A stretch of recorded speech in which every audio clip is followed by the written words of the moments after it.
Hello and welcome along to the latest episode of the Manchester is Red podcast from the Manchester Evening News. I'm today's host, George Smith, and I'm delighted to say that I'm joined this Monday lunchtime by Samuel Luckhurst and Tyrone Marshall. Samuel, first of all, how are you? Very well, thank you, George. How are you? I'm not bad at all, thank you. Glad to hear all is well at your end. And Ty, how about yourself? Yes, good. Thank you, George. Good. Looking forward to some football resuming this week. It feels about 15 minutes since the season ended, but here we go again. Yeah, definitely batteries recharged and the start is upon us yet again. But as you say there, we are only 2 days away now from United's first pre-season friendly. They've got that trip to Norway on Wednesday to face Leeds United. And it could mark the beginning of a memorable season for some of United's younger players. At the MEN, we are inviting you to have your say on which United youngsters you believe will have a memorable 2023-24 campaign. But before we touch on that later on, there is only one place to start this Monday lunchtime, and that is, of course, with the big news that broke on Saturday afternoon with the exit of David de Gea after 12 years and 545 games in United colours. His time at Old Trafford is finally up. It is the end of an era. Samuel, first of all, obviously, it was the headline news over the weekend. What did you make to it? It was inevitable. It should have been announced a week before, really, when his contract expired. United should have been more decisive in the way they went about it. Ty was right with his piece in that they made the right decision but went about it in the wrong way. And I suppose it was kind of in keeping with the way it was handled that a few minutes after De Gea confirmed that he was leaving United for good, a United staff member suggested that we should prepare ourselves for something on David's channels when the word was already out. De Gea had already posted that update. So United will look back on that and think we could have dealt with it better. But football doesn't work that way. Bruno Fernandes said that, I think a lot of people would agree with him that De Gea deserved to have a formal send-off, but again, those farewells, they very rarely happen. Ryan Giggs, when he played for United for the last time, he was player manager, probably certainly the club's most decorated player, most successful player, most appearances. But it wasn't put out beforehand that he was definitely leaving. You don't always get a North Korean style send-off like Sir Alex Ferguson did, with 70,000 red flags being waved. Steve Bruce, Brian Robson, Jaap Stam, David Beckham, Roy Keane, the list goes on of players who've left somewhat abruptly or under a cloud. And also, would it have been the right thing to do in terms of preparation for the FA Cup final? That's another questionable, that's something else to question. But ultimately, De Gea didn't get the send-off that he probably would have liked. And unfortunately, his United career is bookended by mistakes against Manchester City at Wembley, the last one obviously being particularly costly in that FA Cup final, but it doesn't paint a fair picture whatsoever of what was a great career at the club. And United did extremely well to get 12 years out of him. It looked like they were only going to have him for 4 years because he did want to join Real Madrid in 2015. So to have kept him for 3 times as long as that is some going. He was world class between 2013 and to 2018 or going into 2019. I don't think there was a better goalkeeper in the world. I'm sure Manuel Neuer acolytes would say that he was a better goalkeeper, but Neuer, he did have the benefit of being in the comfort zone of the Bayern Munich penalty area where he wasn't particularly busy, or certainly not as busy as De Gea was. And De Gea was a very busy goalkeeper for much of his time at United. And I don't think I've ever seen a goalkeeper astound with the saves he made. He would save goals when the ball was literally past him, and that did happen a few times in his career. And it's very, very difficult to whittle down a list of his best of, really. If they wanted to release a DVD of it, it would probably be longer than The Godfather, because there were so many great saves during his time at United, and that's what he'll be remembered for. It's a pity for him that he certainly played a lot longer for the club than Peter Schmeichel or Edwin van der Sar did, but he never had the benefit of playing behind as good as defences as they did. Van der Sar in particular played behind 3 world-class defenders for much of his time at United in Evra, Ferdinand and Vidic. Schmeichel okay, United, good defensive side though they were, and they had some brilliant defenders, but you wouldn't have necessarily said they had as high ceilings as Ferdinand and Vidic did. But Schmeichel played in, well, possibly the best United side of all time. A lot of people would say the 93-94 team was actually a better team than the treble-winning team. He ultimately played in probably the two best United sides there have ever been. So you're not always going to be as busy as De Gea was. And I suppose the one little pang of regret for De Gea might be that when he came to United, Ferdinand and Vidic, they were starting to creak and there were signs of wear and tear there. And he never really played behind consistently great defenders during his time. And just at the point where they got a partnership, which in Varane and Martinez is the best since Ferdinand and Vidic, his limitations were so renowned that United really had to move him on, and they should have been more decisive about it. I don't think Ten Hag should have been as there was a lot of face saving going on in public where he kept on repeatedly saying, I want to keep De Gea. He said it often enough that I don't think he was lying, but there was definitely a shift towards the end of the season. And even when United won very handsomely against Real Betis, one of the biggest takeaways from the evening was just how bad De Gea's kicking was and how problematic it was. And even in Ten Hag's final press conference of the season at Wembley, in that grand lecture-like theatre room at the National Stadium, the last question centred on De Gea's kicking, and he admitted it was an issue. And here we are 5 or 6 weeks later, and De Gea is no longer a United player, and he's not going to play for United again. So the right decision has been made. It's not, I don't think it's as ruthless as some have suggested it as. I mean, ultimately, United were trying to get him tied down on a new contract, so that immediately undermines the ruthlessness of it. But they have made the right decision because, I mean, as I wrote at the weekend in the feature on De Gea's time at United, that was a decision 2 years in the making. The previous permanent manager wanted to phase out De Gea 2 years ago, and his goalkeeping was an issue back then. It was an issue, going back 3 or 4 years. I mean, he had a much worse run-in 2018-19, and then he got a new contract in the summer, and you just wondered if history was going to repeat itself. But the setup at United, and certainly the manager, is a lot more ruthless, even though, as I said, it is undermined by the club's wish and an attempt to tie De Gea down on a new contract. Yeah, definitely. It does, it feels like there has been a changing of the goalpost in the way the situation changed. But as Samuel outlined very well there, Ty, it does feel like the right decision has been made at the right juncture for United as a whole to move forward and for Erik ten Hag to move to this second phase of, his rebuilding project, if you like. So I think it is a case of 100% the decision has been made at the right time, even though they could have probably handled it a little bit better, as Samuel said. Yeah, I think so. I mean, if they start next season with Andre Onana in goal ahead of and De Gea's gone, which obviously he is now, then you'd have to say by hook or by crook they're going to have upgraded that area of the pitch and got a goalkeeper who fits a lot better.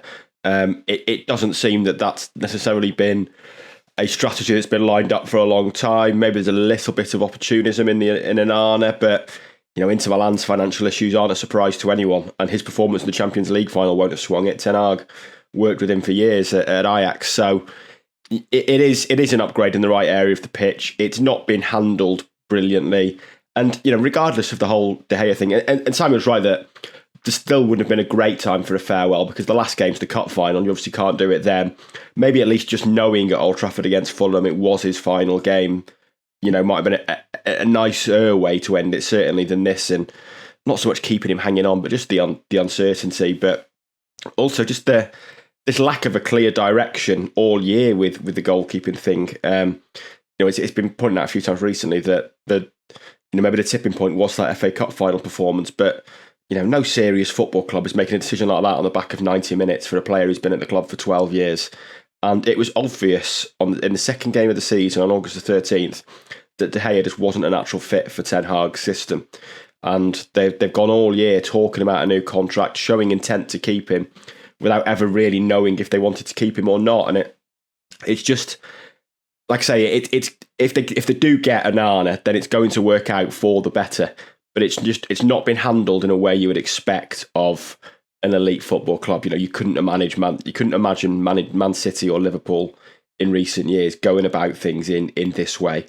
And it should work out okay for United, but it does feel like there's an element of good fortune there.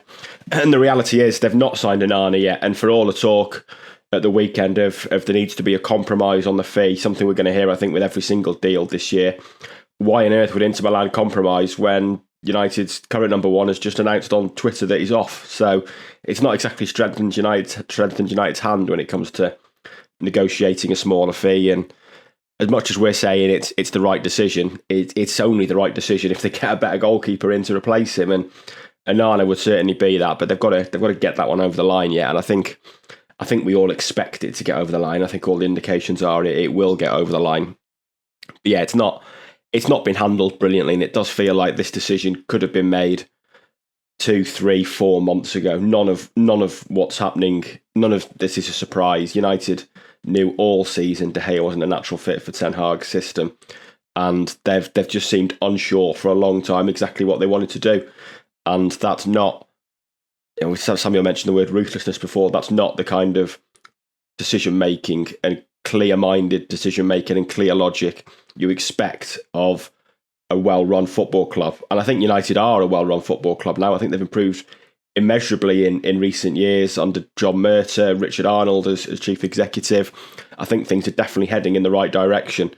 But this is another learning curve that just shows you've got to be clear with what you want to do. And in the goalkeeping department this year, they've just not been clear. And I think I mentioned it last week, in the space of a month in June, they managed to make all 3 goalkeepers they've got unhappy. And that's a pretty disastrous way of going about things. And the situation's still not particularly clear because they're still talking about Dean Henderson being an option as number 1 next season. I don't think that's realistic. They're still saying we need to talk to Dean Henderson to see if he wants to stay or go. He wants to go.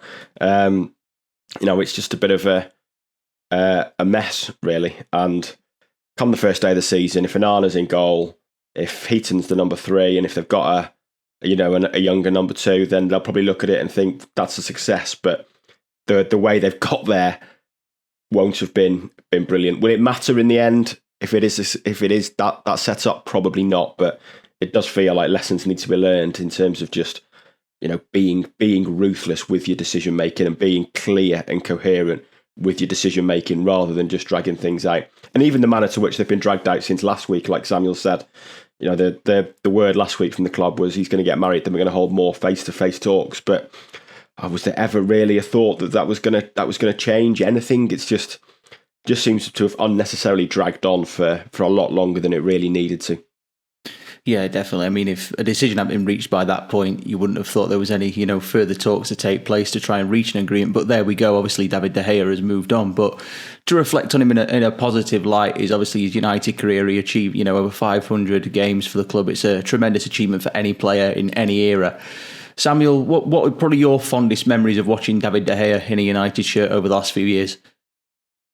Fondest memories is probably the wrong way to phrase it, because we're obviously where we're working the press box. It's you're being professional. You're working on the games, and ultimately you're reacting to what you see. I mean, as I said, I've been genuinely astounded watching some of De Gea saves at times, and probably the game at Arsenal just before Christmas in 2017 where he made I think it was 13 saves. And there was one where, like I said, at the shot, and he somehow stopped Sanchez's on the rebound. But there was I thought the save in the first half from Lukaku, it was actually Lukaku rather clumsily tried to clear the ball, and it was actually going in his own net, was probably a better save. In as I said earlier, the ball was past De Gea, yet he had the agility back then to always somehow claw the ball away. And he did it as early as his second season. I remember a save from Fernando Torres at Stamford Bridge. And I mean, a lot of fans, they always talk about the Mata free kick, which was in his first season. It was probably his first turning point at United, because he was, up until that point, he was looking like a bit of a flop. There was some potential. He had made some good saves, but he was having a tough time of it, and he'd recently been outright dropped by Ferguson. And then he made that save from Mato's free kick, which I think United were 3-0 down. They got it back to 3-3. Absolute humdinger of a game. Then Mato had that free kick, and that would have won the game for Chelsea. But that was not his best save. And sometimes the finest saves are by the finest of touches. I remember one he made from Brian Ruiz at Fulham in his second season. And the touch on it was so fine, the replay had to really slow down the slow motion to see that he'd got a glove on it. It was almost as if you needed the hotspot technology that used to exist in cricket to confirm that he'd got a touch onto it, but he did, and it went onto the post. And that was at 0-0. United won 1-0. I think City dropped points that weekend, and their lead stretched to something like 12 points maybe. And that was the last time, that was the last season they won the league. And those, when you're judging his greatest saves, you do have to take into the context of the importance of them, like whether this has won a match. I think he got the save of the season once in 2013-14 for this brilliant save from Luis Suarez, and I didn't mention it in my piece at the weekend because that game is known as one of the last nails in the coffin of David Moyes, because Liverpool thrashed United 3-0 at Old Trafford, and Moyes had said going into it Liverpool were the favourites to win at Old Trafford. So as brilliant a save as it was, it didn't count for a great deal. And so I always think of that Ruiz one, even though it's quite a long time ago, and it's probably not one that people, I think if you YouTubed it, you might not even get much of a result for it. But that was such a huge save, and also it was that was the turning point for him at United, because he'd made a couple of mistakes coming into it. Gary Neville had really pretty much despaired at his goalkeeping after he gifted Clint Dempsey an equaliser at Tottenham. And I think there was a goal that Southampton scored where he was a bit of a soft touch going in for a challenge with Jay Rodriguez. And this game at Fulham, the floodlights went out. And when the floodlights came back on, De Gea came back out to warm up with Erik Steele. He had the United fans behind him, and he was it was his name just being chanted over and over again. So the backing for him was immense, and you felt that evening that was the real turning point, that he made possibly his greatest save for the club. And also he had the ultimate litmus test, the United away days, voicing that they're backing for him. And then I think it was just over a week later, he had a brilliant performance in the Bernabeu, of all places, in a brilliant game between Madrid and United, where he, again, it was the finest of touches on a Fabio Quintrao shot that he turned onto the post. And back then he was the only goalkeeper in the world who could make those saves, because he wasn't as strongly built as Neuer. Neuer was an extremely imposing goalkeeper. But I remember Erik Steele, who was De Gea's first goalkeeping coach at United, he said that they didn't want him to put on too much weight because they didn't want to compromise his agility. They noticed that his agility was possibly his biggest strength, or one of his biggest strengths. So it was a case of maybe putting a stone of weight on, but ensuring that he could move across his line really quickly. And that served him exceptionally well for a good 5 or 6 year period of his United career. And you can just trot off all the names of players who, De Gea would make a save, and it just begged belief. There was one up at Sunderland from Giaccherini, the Aguero save in the comeback derby when United had made it 3-2 and he somehow clawed that away. There was one from Joel Matip on the line against Liverpool. The list goes on. Even as recently as this year, was it Edouard up against Crystal Palace? That was possibly the save of the season, when again he's got the finest of touch, and it's another.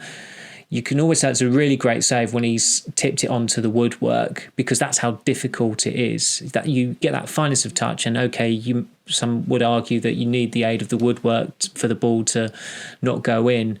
But I think that's another sign of just what a great save it is. And he still had that in his locker as recently as this year. So yeah, you could dedicate a whole podcast going over the great saves De Gea made. And in some ways, it's a bit of a pity for his United career that his United career will be remembered more for all these great saves he made rather than the trophies he won. Because what was it he won? He won a Premier League title, FA Cup, a couple of League Cups, Europa League. It's a pretty underwhelming return for 12 years as a Manchester United goalkeeper, when Van der Sar was there half that time, and he he must have won as many trophies in 2 seasons, probably back to back in 2007, 2008, 2008 and 9 possibly. So he certainly deserved more, De Gea, but undeniably a United legend. And I hope for his sake and the club's sake that he makes a reasonably swift return to watch a game at Old Trafford. But as I said earlier, it doesn't always work out that way. No, definitely not. 8 trophies in total he won, including 3 Community Shields. And Ty, of course, it means he was there's no members left of United's last Premier League winning team now. They've all gone, they've all exited. It does feel like the end of an era. So where do you stand on it all with De Gea? Obviously, it feels like it's come to a natural conclusion. But at the same time, there's an element of sadness, I suppose, that it has ended in this way. Yeah, I think so. I think clearly deserved that better send off. I mean, 12 years for one league title is incredibly unfortunate as well, in a way. He had those 4 Player of the Year awards, but he was winning Player of the Year awards in seasons where United were disastrous generally because he was getting a lot of practice. And we said before, I think he's 7th on the list of all-time appearances. I mean, everyone above him won more than he did. To have signed for United 12 years ago, we'd have been astonished to be told then he'd only ever win 1 league title. But it just shows how standards have fallen and how difficult things have become, really, that he spent his time at Old Trafford stopping things from getting worse, basically, stopping things from really getting out of hand.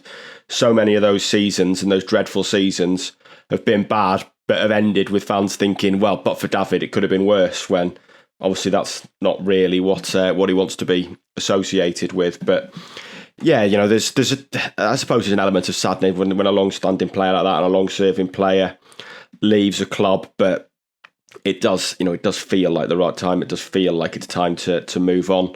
It is him and Phil Jones, of course, the last link to 2012-13. No one now in this team that's won a title at United, but given it's 10 years, we shouldn't really be surprised at that. And in reality, it doesn't really mean anything. It's not like De Gea's understanding of what it takes to win a trophy at United or a title at United was seeping into the rest of the squad. I think we've seen in recent years that it made little difference. So it was just time to cut the ties. I mean, it'll be interesting to see where he ends up. I'm sure there's a queue of clubs in Saudi Arabia after him. He does feel like a bit of an anachronism now in Europe in terms of a goalkeeper and what teams expect from a goalkeeper. So it will be interesting to see where he ends up, because you can't imagine there's many elite clubs in Europe looking at him thinking he's a viable number one, which probably shows United were right to make the call they have done. I remember when Phil Jones signed his infamous contract in 2019 and Solskjaer said he knows what it takes to win things at this club. And I was thinking, when they won the title, he missed a huge chunk of it through injury, of course. I think almost a third of his starts were after they won the title. He didn't play any games in the FA Cup run in 2016. He wasn't in the final for the 2017 League Cup final. I think he played about twice in the Europa League run, which was out of, God knows, 100 games or whatever it is it takes to win the Europa League. So at least standards have changed at United for the better in terms of sentiment anyway. Yeah, definitely. And that brings an end to part 1 of this Manchester is Red podcast. But before we do move on, just worth mentioning that we are currently working on a video where you can look back on the 2012-13 title winning team and look at where they are now. So make sure you check that out when it's live. We'll be back in part 2 in a couple of moments' time to look at the very latest on the transfer front.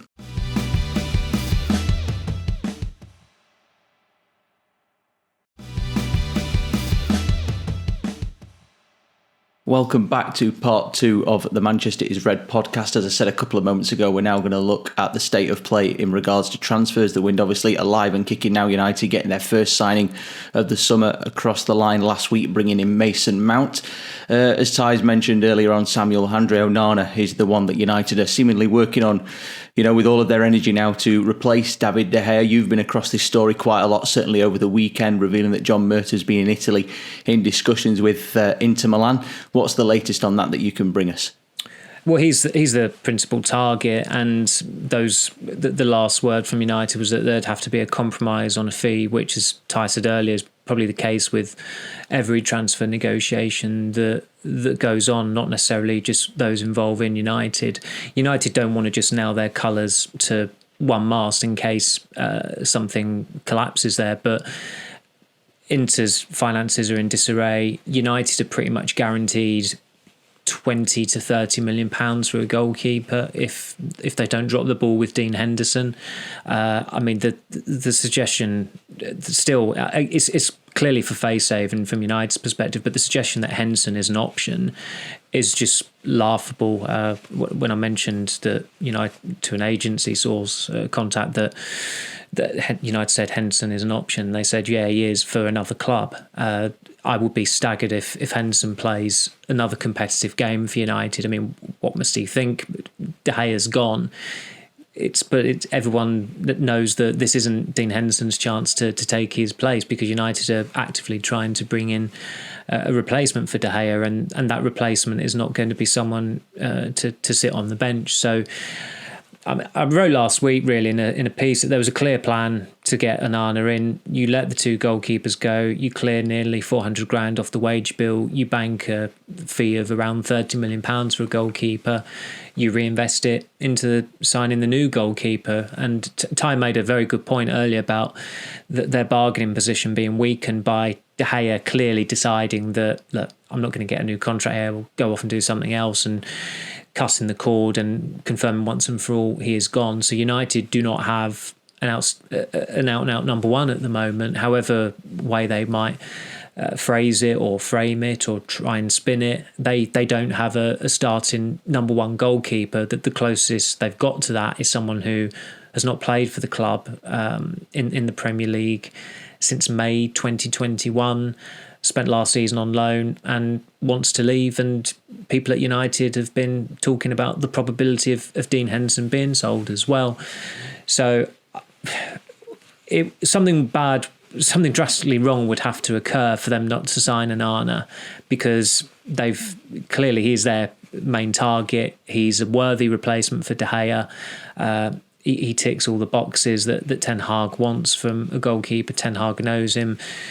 I think Ten Hag's got sufficient or adequate credits in the bank to go for another player who is familiar to him. I don't think you've got many United fans or punters out there questioning the wisdom of going for Onana either. So there's the feeling at United is of optimism that Onana will come in and become their next number one goalkeeper. So the outlook on it at the moment, it looks pretty positive for them.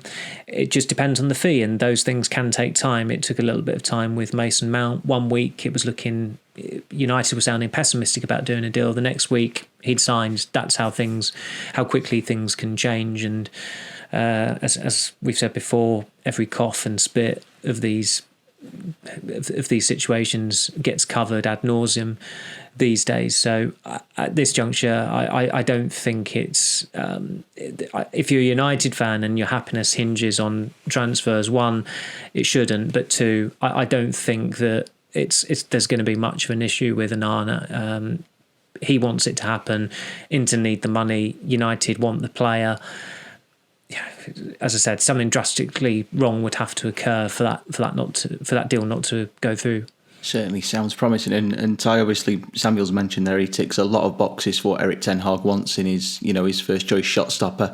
Obviously excellent with his feet, 27 years of age, a good age for a goalkeeper, obviously coming into their prime at this sort of age. So realistically, United could get quite a few years out of him if the move works out well, and obviously, of course, they do get it over the line.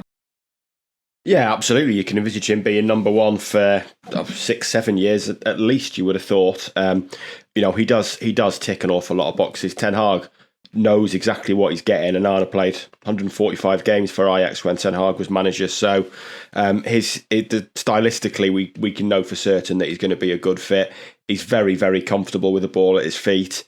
I would say, I wrote in a piece the weekend, he's confident, bordering on cocky, I would say, with the ball at his feet. And we know that, I think English crowds are still getting used to goalkeepers taking risks and playing it out from the back. You see it so often. I think it was United versus Arsenal last year when, which is incredible to think when this season Arsenal had. But every time Ramsdale was playing it short, the Arsenal fans in the away end were apoplectic with rage, basically, and fear at what was going to go wrong. And you do see that a lot. And when United did it, certainly under Solskjaer, I remember United trying to do it a little bit under Solskjaer with De Gea, Lindelof and Maguire, and that was certainly something you had to watch through your fingers, those three trying to play out from the back. But the first choice central defenders, Martinez should thrive under this. That clip against Betis went viral of him taking a pass from De Gea and sort of running through three players, pressing him. But yeah, it might take some getting used to that.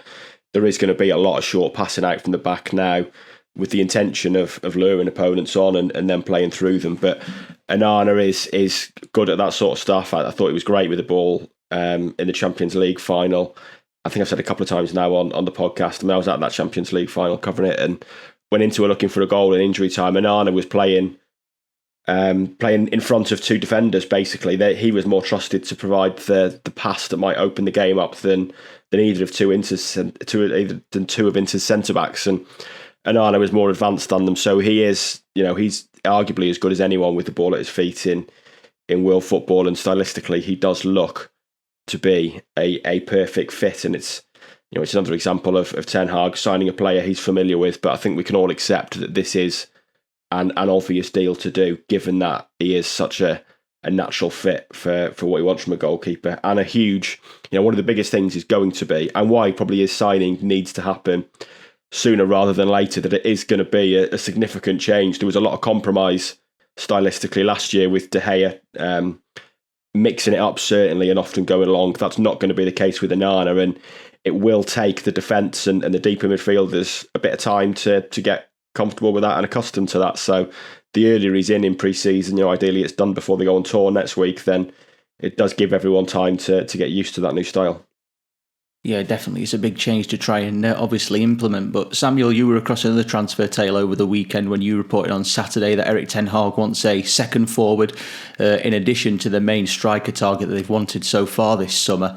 For me personally, I've looked at this situation quite a lot this summer, thinking that if in the event of Anthony Martial going and United do get that new striker, they'd still need somebody else to provide support and competition. But the forward you've mentioned in your report of the weekend was kind of a forward who can play anywhere across the front line, maybe somebody like a Joao Felix, somebody like that who can operate as a 10, perhaps out wide.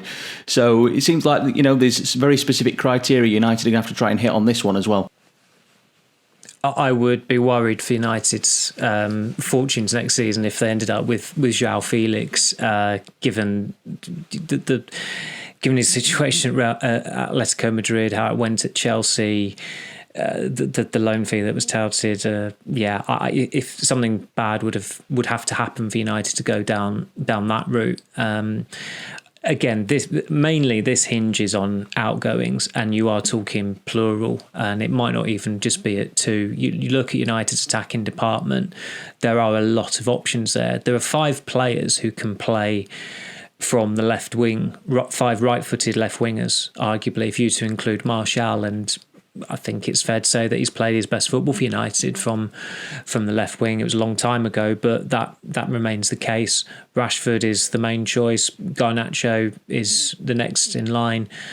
Sancho is probably third in line, as poor as he's been during his time at the club. Anthony Elanga is still an option, even though if United get an acceptable fee for him, he'll be on his way.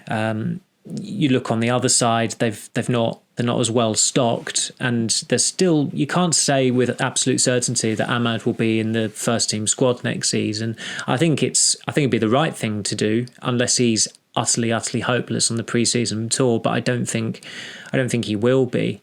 And the point you made, George, about the striker situation is the relevant one, because as strange as it seems with someone so brittle and so ineffectual, but there is some sense in retaining Martial just as a backup striker, because they're going to get a striker in.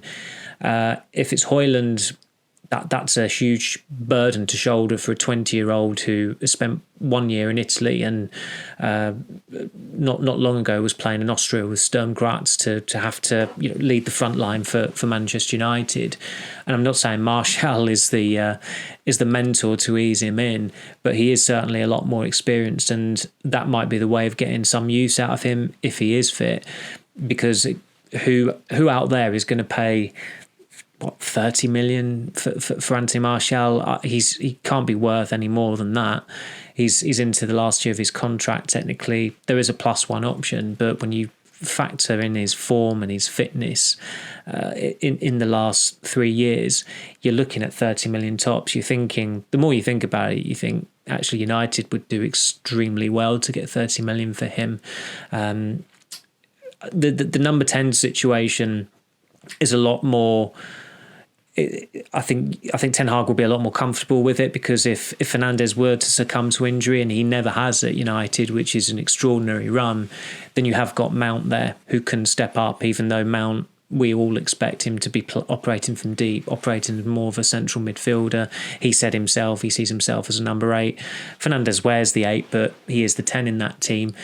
And of course, if a club were to come in with a good offer for Donny van de Beek, you would be certifiable to reject that. He's someone who's been at United for 3 years. He couldn't hack it at Everton in the Premier League, never mind at United. Van de Beek is not short of some fans online, but that's, again, as I said earlier, in terms of litmus tests of what's a reliable litmus test. It's not Twitter opinion. Van de Beek's been a flop at United. He's not good enough for United. I'd argue that his agent should be trying to get him back to Ajax, because it would mean that he'd be playing regularly and he'd be playing in the Netherlands ahead of a European Championship. He's not been in the Dutch squad for the last 2 years, and when it was the last Euros, he didn't participate in that due to injury. So he's actually had a pretty torrid time of it at international level, even for 2 years. And with United, it's been a torrid few years with them. So you'd think Van der Beek, Elanga, Sancho, Ten Hag has become extremely impatient with, and even snapped at him during the FA Cup final, and justifiably so, because I thought Sancho was United's worst player in the final. He was dreadful. Very, very fortunate to have lasted as long as he did.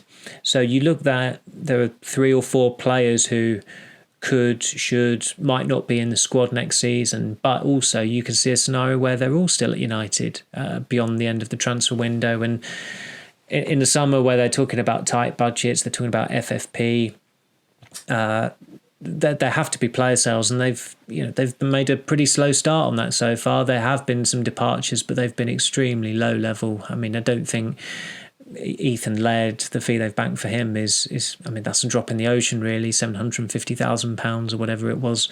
So they need to get some big hitters or relative big hitters off the books if they're to justify that. But the interesting thing I was told was that Gakpo was seen as an option by Ten Hag, but not what they needed mid-season. Ten Hag's agent, Kees Vos, who also represents Cody Gakpo, was going to beat around the bush, and as soon as Liverpool came in, they thought, yeah, why not? And I maintain Gakpo was needed a hell of a lot more by Liverpool than United, because of the situation with their attack, where I think it was Luis Diaz and Diogo Jota were injured at the time, so they were light, and they certainly needs a new option. And Roberto Firmino it always looked like he was going to go. He has gone. But the point I think that Ten Hag tried to make in an interview with Henry Winter towards the end of the season was that the other clubs invested in January and United didn't. So he's always gotten out with the Wout Weghorst experiment, which was an absolute disaster. No two ways about it. Ten Hag will always say, well, he played a long run of games only because Martial was injured, and he did at least help Rashford. Rashford offset the issue there because he was in good form and he did serve a purpose. But 2 goals and 31 appearances is dire. That is a failure. And Ten Hag will say, well, I had to get someone in on loan, and there was a very small pool of strikers available in the loan market at that time who would have been fit enough to play as often as was required at United. And United did have a very busy schedule, and in fairness to Weghorst, I don't think he was ever injured, so he certainly looked after himself. If you had a hybrid of Weghorst and Martial, you might have a world beater, but that's certainly not the case, and United is still, as it stands, they're still trying to get a striker in, never mind a second forward. So I'd have some doubts about that, but there's still a lot of time in the transfer window, and a lot can happen. This time last year, I don't think any of us would have envisaged James Garner being sold by United, but they had to sell him because they needed some funds of some sort, and he was probably the only sellable asset who they could get rid of, and that was by virtue of him not being tainted by the previous season under Solskjaer and Rangnick. Yeah, definitely. And just sticking with you as well, Sam, you did a story this morning on Harry Maguire. Obviously, he's another player that's under threat of being sold this summer. But United have, according to yourself, have set a value of around £50 million to possibly let him go. Highly unlikely that anybody's going to be willing to pay that figure, I would have thought. Yeah, I thought Ty had taken over as from John Murtagh, because we had a rather amusing conversation coming back from the infamous Brentford game last season, and I think he listed Eric Bailly's valuation at was it 20 million? I think you said about 20 million. 20, I think. Yeah. £20 million player in there. Yeah, and then I think it was the following week. United said, "Oh yeah, he could. Marseille can sign him if he plays a number of appearances for €6 million or whatever it was." So, yeah, James Robson was also present for this trip and also scoffed at the 20 million fee. And yeah, you can't help but scoff at 50 million for Harry Maguire. I think if you were to trim it by 10 million and factor in add-ons into an overall £40 million fee, I think that's reasonably fair. He's got the cachet of being United captain, 2 years left in his contract. He's an England regular still. I certainly think he would enhance the majority of Premier League defences. He's not good enough to be a starter in a successful or a credible United team, but he's comfortably good enough to play for to be a starter in most Premier League teams. But I mean, that's fanciful. It's really fairy tale stuff, that, from United. I think their chance and their arm, and again, that word compromise, that would have to come into it with Maguire's fee if he is to ever leave. But just this notion that he wants to hold talks with Ten Hag for clarification over his future. I mean, read the writing on the wall. 16 starts last season, 8 of them were in cup games. 4 players in that squad are ahead of him in the central defensive pecking order, and one of them is a left back by trade. And that's not a slight on Luke Shaw either, because he was brilliant in almost every game he played at centre half last season. So Maguire, for his own sake, he's got to look for an exit route, because Southgate has said as well, it can't go on like this ahead of the Euros next year. And there is a little bit of competition starting to come through at centre half, with the under-21s doing so well, winning the Euros. Harwood Bellis and Levi Colwill have been name-checked by Southgate, and he's started to talk up competition at centre-back. But if Maguire's playing regularly next season, which won't be the case at United bar a couple of significant injuries, then you'd think he would start at the Euros alongside Stones. Yeah, definitely. He's never put a foot wrong in an England shirt, to be fair to him. But obviously, you need to be playing Giroud's most weeks winner. if you are going to represent your country. Was it Giroud's winner, maybe, for France? He was the marker, wasn't he, I think? Apart from that, but that was... Yeah, deflected in off him. He's maybe half a yard behind him. But it was all about Harry Kane's penalty miss. But he was world class at the Euros. I thought he did not put a foot wrong at the Euros. He was great. Him and Stones have been very, very good together. But before we move on, just lastly on the transfer front, Ty, you've mentioned there Eric Bailly, probably one of a collection of names within this squad that would be considered in the deadwood category. Him, Alex Telles, Brandon Williams, Van der Beek, even, that all need moving on. Obviously, it's far easier said than done. But United, they do kind of obviously they need interested parties, but they do need to try and speed up this process a little bit if they can, to generate funds for future incomings as well, don't they? Yeah, absolutely. They could do with the kind of links with Saudi Arabia that Chelsea's owners have got, couldn't they? I think that would help things significantly, it would be fair to say. But even clubs in Saudi Arabia seem to have doubts about Eric Bailly and Alex Telles. So yeah, they do need to speed up the outgoings process. I mean, again, they're lagging behind on this. It's always an area that they struggle with, which is kind of understandable. I think we touched on it on Friday's podcast about how the only time United are ever looking to sell a player is because they've failed, basically. A club like United isn't going to sell a player unless A, that player is forcing himself out, or the player has flopped. And in most of these instances, the ones we've just mentioned, Van der Beek, Williams to a degree, I guess, but more of an academy graduate who is maybe never quite of the level. But certainly Van der Beek, Telles and Bailly are 3 players who've just failed to cut the mustard at United. So finding a buyer for them isn't going to be easy, when on recent evidence all they've displayed is how they weren't good enough for this club. So not an easy thing to do, but yeah, they could do with moving some of the deadwood on for sure. that would make a difference to the size of the squad and also the budget that Ten Hag has available. Yeah, definitely no pressure though coming attached with that one. But that does conclude part 2 of this Manchester is Red podcast. We'll be back in part 3 to quickly look ahead to Wednesday's opening pre-season friendly against Leeds United.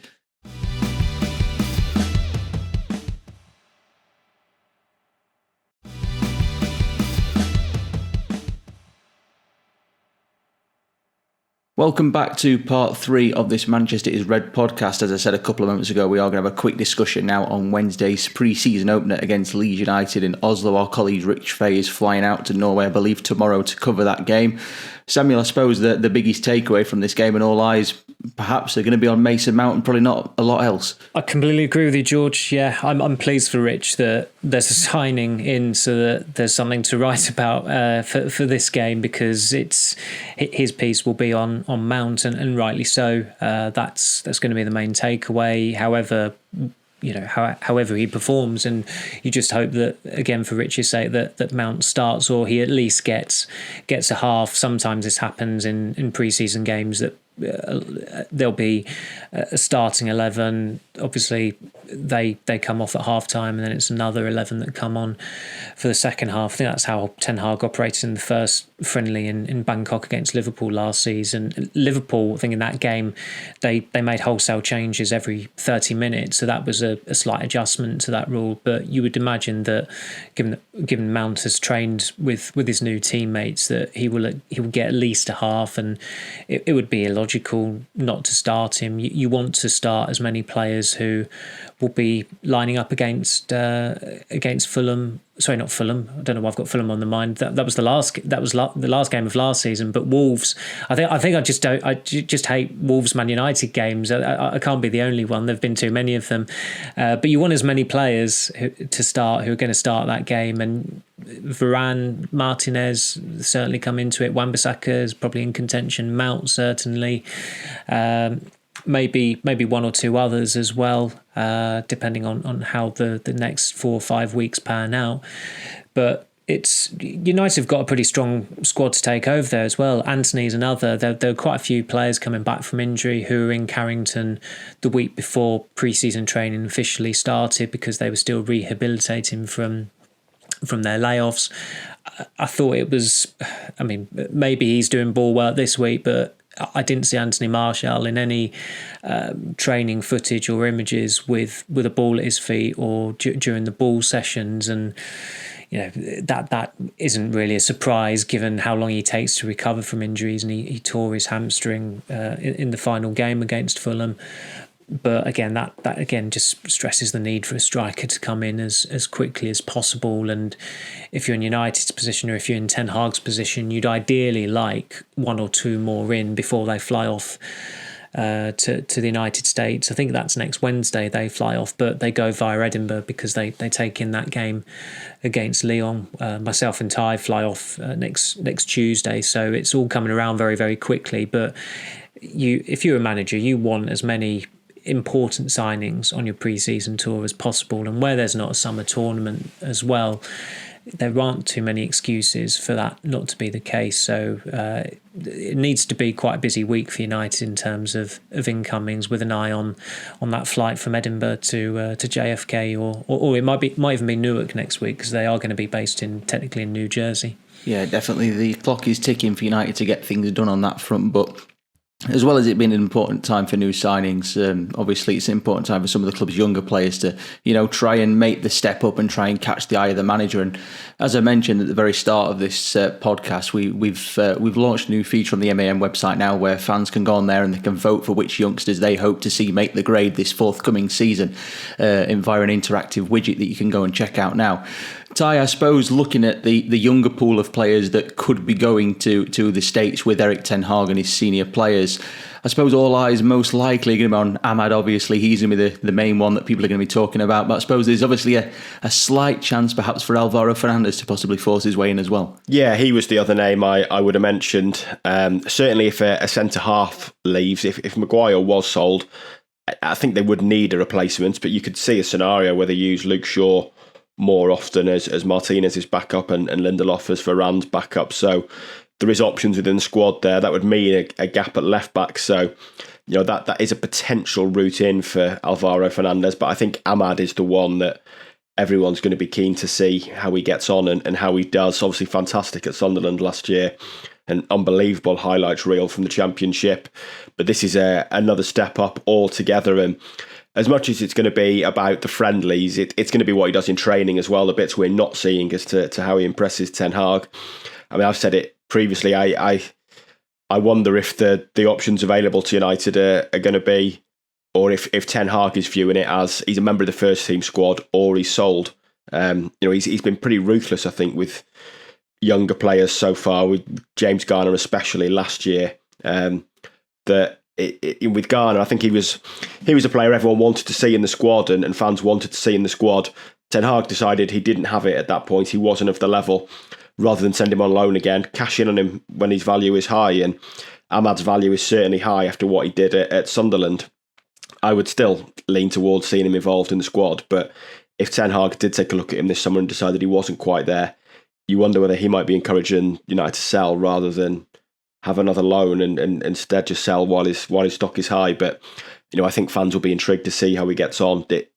It feels like there's an obvious gap in that squad for a right winger to compete with Anthony, to be back up to Anthony. Sancho clearly doesn't like playing on the right, particularly. I think Ten Hag said in the last season Sancho prefers it on the left, and he's not been good enough anyway. Rashford did okay on the right when he played last year, but his roles are off the left or at centre forward, really. So there does feel like there's a gap there for Ahmad to at least be Anthony's backup and getting enough games in a season. So, I think he's the one with the most to win on tour and in these finals, in these friendlies, the most to gain for sure. But there's always a risk as well of reading too much into it, which is why I say that the stuff that happens behind closed doors in training is probably just as valuable, because we all watched the friendlies last year and thought Zidane Iqbal looked a real player in the making, and as much as he did, it can be easier to impress in the slow pace of friendly games. They're played at a good tempo. What we weren't seeing behind closed doors that Ten Hag and his coaches was doubts about Zidane Iqbal's physicality and ability to make it in the Premier League, and that's why it's very different what goes on in training to what you're seeing in friendly games, especially when they are played, especially these early ones at a slow pace. But yeah, I think it is, of the young players, I think Ahmad's the one that's closest to the first team, and that if he has a good pre-season, he's the one that's going to be in with a chance of making a real breakthrough. Yeah, you would certainly think so. He's certainly the most likely candidate to force his way in from the younger pool of players. But, as we saw last year, you mentioned Iqbal there, Martial, Sancho had brilliant pre-seasons, but obviously the season didn't work out very well for them. So nothing can be taken for granted if things do go well. But obviously we will see over the coming weeks how he adapts to potentially life in the first team squad. But that does mark the end of this episode of the Manchester is Red podcast. A big thank you to both Samuel and Ty for joining me this Monday lunchtime. If you enjoyed listening to this episode and would like to watch it as well, we are now on YouTube. Just search Manchester is Red and you can subscribe to the channel there. We are also now launched a brand new app, the Man United MEN Pro app, which you can access via the App Store at $2.99 a month or £20 for the year, where you can read all of our United content ad-free. So do go and check that out as well. So as ever, we'll be back later in the week to discuss the latest United news and reflect on the friendly with Leeds and look ahead to Ty and Samuel's trip to the States next week as well. Have a good week and we'll catch you again very, very soon.